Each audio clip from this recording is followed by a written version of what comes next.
So Hytale has just received a massive update, and it's live now, not in pre-release, but the live build. This is what you can play right now in game. It is an absolutely huge patch, and while I'm not going to go over everything, I'm going to go over the key stuff that you're probably going to want to know if you're one of the players like me who's playing every day. So starting off with some really positive news here, one of the modders who I've actually made a video on one of their mods before, and you're probably using them as well, her name is Violet. She's actually been hired by the Hytale team to work on cosmetics for the game, and that brings us to the first change, which is that they've added new avatar customization options like masks, for example. There is a bandit mask, a blindfold, a bandage blindfold, and they're also adding more mouths. And this is something that's going to continue into the future too, and as far as I know, Hytale is now hiring Violet full-time, like she works for the team. So absolutely incredible to see, and they are staying true on their promise that they do want to hire modders. Now another extremely cool change is that they've added an armor visibility slot toggle next to your equipped armor. So if you want to just preview your character only wearing your helmet, your hands and then your legs for example, but you don't want to show your helmet,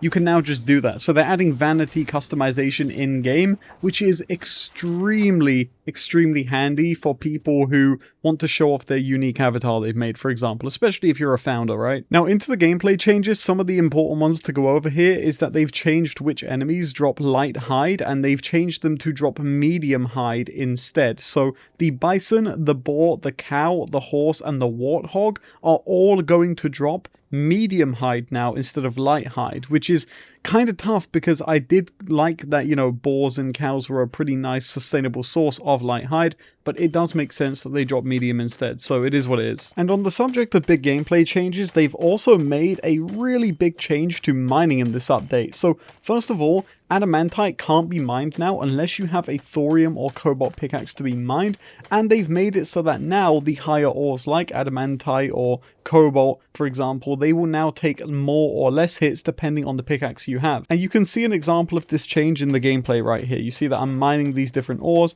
and it is way harder to mine them than it was in the previous update. And one secret change which I didn't see listed in the notes, but I saw on Twitter from a guy named Chaser, I believe it is, so credit to them for this image. There is now an extremely rare chance to find a massive pillar of ore generated in the world like this. Now, I don't know if this can happen with higher tier ores. If it can, then let me know in the comment section down below. But it is extremely rare and a very cool feature. But Simon did note that they might go ahead and balance it or adjust it if it's too overpowered. But me personally, I think it's very cool. Also, everybody's favorite magma toad has now been adjusted, and they note that this might actually be a buff to it. So firstly, they've changed the damage that the tongue attack does to the player, and that's a reduction. They haven't improved it. They've made it actually less damaging to the player. And they've also got a new ability now called Headbutt. So they note that instead of just spamming the tongue attack, now it's going to try to charge at you in headbutt, which is either going to make it harder to take down or easier. Another change I really want to talk about here, because it's a big grind when you're trying to upgrade your farming workbench, is that pedals can now be crafted in the furniture bench, which is really sick. And this is actually a change to farming, which we'll talk more about in just a second here, because it actually goes into sunflowers. Sunflowers will give you yellow petals from, you know, obviously growing them and harvesting them, and then you can use those yellow petals to craft them into something else. And now the last gameplay change I want to talk about here is that they've added a new weapon that can drop from the large Praetorian skeleton, and you can see it here. It's called the Rekindle Embers Grimoire. I'm using it in my world here. Now, for some reason when I use it, the skeletons just go back into the floor, but I'm guessing that's just a creative thing. But yeah, this could drop from the large Praetorian skeleton, so that's something that's in game now. And the devs did note that this isn't that much of an impressive weapon, but it is not the magic system they have planned for the game. It's just something they cooked up real quick. I wanted to add in so players could have fun with it. And now the last thing we're going to talk about for this update video is the changes to farming. Now, if you know me, you know that I have a pretty sizable farm. In fact, when I start off my videos, I typically say, welcome back to the farm. And we have got some major changes to farming in this update. So the first one is that this is actually a fix. Eternal crops will no longer break from accidental weapon damage. So as you can probably imagine, this was a pretty big issue, especially considering how expensive it is to get eternal crops, and if not expensive, just how grindy it is. So a major fix there, which I'm sure a lot of people are going to be thankful for. Now, me personally, I don't use eternal crops because my farm is just way too large for that, but still a great change overall. They've also increased the tilled soil lifetime, so it's gone from 1.2 days to 1.5 days, and this is a big relief for someone like me. Again, my farm is absolutely massive, so oftentimes I don't even harvest my entire farm because by the time I come back to plant all the seeds, I can't. Like, it just, all the soil dries up and then I have to retill it, and then it's expensive because of the hose. So this is a very welcome change for me. Now, here's a very big one. You can now hold torches in your offhand while using the hoe and seeds.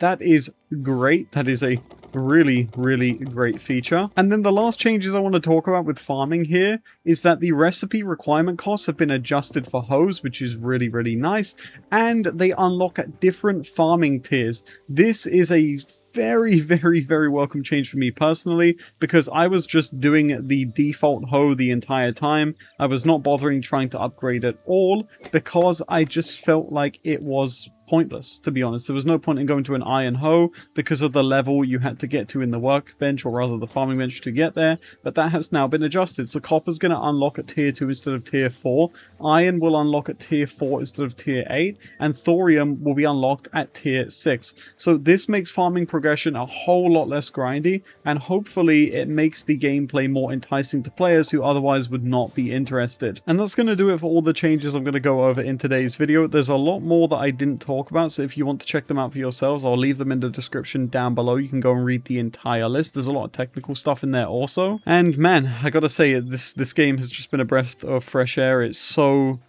incredibly fun, and I've been loving every moment of it. And that actually brings me to a pretty important update here at the end. I am now officially a Hytale partner, which is extremely cool, and I'm very grateful for the opportunity. And basically what this means is that if you don't already own Hytale and you're thinking of picking it up, you can go to the checkout and enter code NNG to save money on your purchase, and I get a small kickback from that as well, and it helps support me and the mods that I make. So if you are a fan of my content, or maybe a fan of my other channel, or maybe just a fan of the cool random mods I make, then this is a way to support me without actually having to directly support me, if that makes sense. So if you want to show some love and you're thinking about picking up Hytale, it's a great way to do so. Enter code NNG at the checkout. And guys, thank you so much for watching this video. I hope you've been enjoying your adventures in Orbis, as we have been calling it. And thank you guys so much for watching the video. I'll check you later. Have a great day.